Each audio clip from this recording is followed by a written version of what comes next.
En finir avec la fraude fiscale, une priorité nationale. Nous serons intraitables en matière de fraude fiscale, intraitables. On est face à une industrie de la fraude. Un discours de fermeté.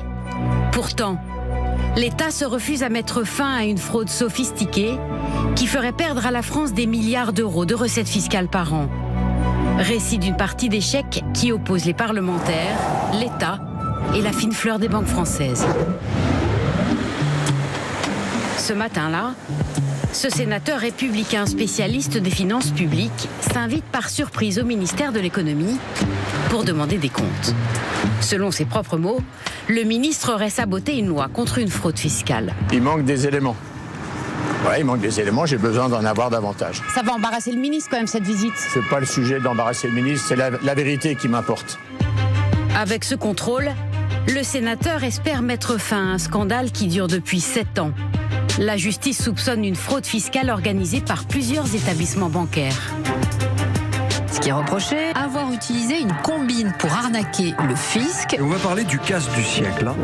33 milliards d'euros de recettes fiscales perdues pour l'État sur 20 ans. Le nom de cette fraude, Koum-Koum. Dans le monde de la finance, ça veut dire gagnant-gagnant. On vous explique. Quand un investisseur installé à l'étranger détient des actions d'une entreprise française, il touche des dividendes. Selon la loi, ces dividendes sont taxés à hauteur de 15 à 30%. Mais un mécanisme lui permet d'échapper à cet impôt. Juste avant le versement des dividendes, si cet investisseur prête temporairement ses actions à une banque française, c'est elle qui encaisse les dividendes, mais elle n'est pas soumise à cet impôt. La banque rend ensuite les actions à l'investisseur initial en échange d'une petite commission. Résultat, l'investisseur évite l'impôt. L'État, quant à lui, perd des milliards d'euros de recettes fiscales. Le prêt d'action est autorisé.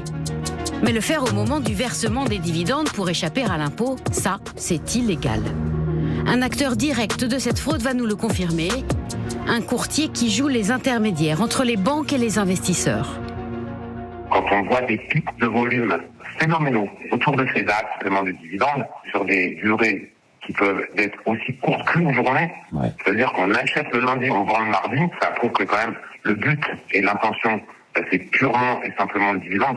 Quel est l'intérêt pour la banque à prendre un risque pareil ? Tout le monde picore en fait. Il y a assez à manger sur le pont pour aller se les partager gentiment plus tard. Pour vous, c'est le cas du siècle, les Koum-Koum ? Ah ouais, je vais pas machiner mon des fraudes. Fin 2024, les parlementaires pensent avoir définitivement interdit les Koum-Koum. Jean-François Husson peut jubiler. On ne pourra pas voter un budget de redressement des comptes publics à hauteur de 60 milliards d'euros sans lutter résolument contre certaines pratiques agressives de fraude fiscale. Le texte est voté à l'unanimité.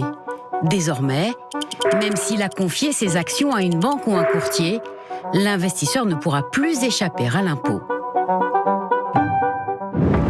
Mais la partie n'est pas terminée. Les banques passent à l'offensive.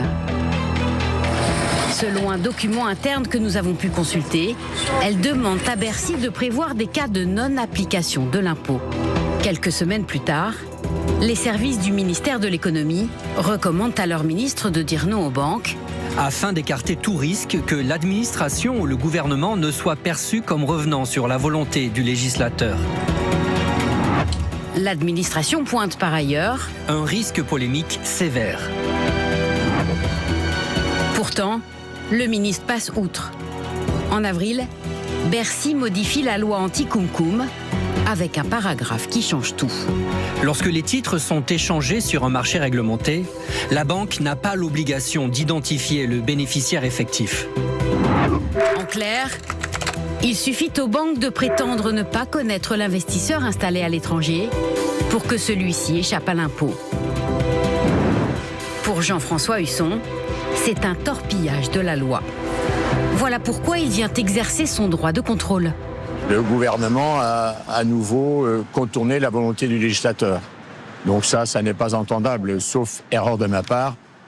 Le Parlement est souverain lorsqu'il vote la loi, mais surtout quand il s'agit du budget. Alors pourquoi le ministre n'a-t-il pas suivi la volonté du législateur? Selon son entourage, il serait intervenu pour clarifier la loi et éviter d'imposer des contraintes aux banques lors de leurs transactions boursières. Interrogé par Marine Le Pen, le Premier ministre a lui semblé découvrir le problème. Je ne connaissais pas, je dois le dire, le texte que monsieur le rapporteur général Husson a découvert. François Bayrou a qualifié les coum-coum de procédés inacceptables, rappelant que les décisions du Parlement devaient être appliquées. La partie d'échec n'est pas terminée.